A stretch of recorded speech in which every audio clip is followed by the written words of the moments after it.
Para sa picture. Picture mo na. Oo. Tingin dito, tingin. Smile. Yun. Tapos sa likod. Para makita yung position niyo. Tapos smile. Okay. Sige, arrange kayo, arrange. Okay, sandali. Ang time. Landing section chief, are you ready? Yes, sir. In my cue. 1, 2, 3, camera. Action. Okay na aga sa ating matanan.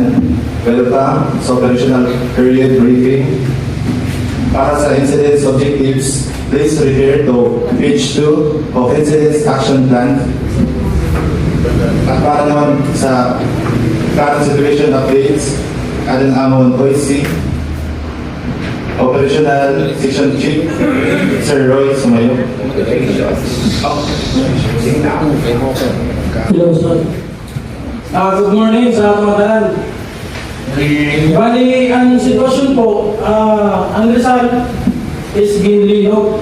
So, ang damage niya, medyo sa south at eastern parts of Rizal. Yan, yaon ng mga, pinagdako ko yung damage sa grade school. And then, mayaon na crowd ng mga estudyante, tapos sa report, di ba, yaon na 10 casualties, mga namatay, ngan missing. Pagkatapos, yung liwat, mga displaced families. Saya na, bawala akong network na ako may hatang na dinagay. Thank you. Thank you, sir. At para naman sa weather forecast, adan amon representative meteorologist, Sir Kuyatim.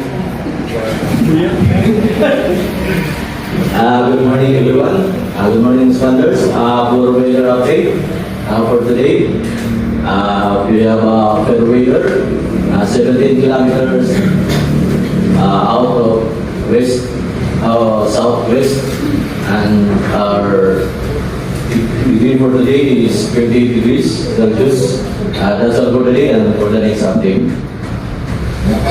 Thank you, sir.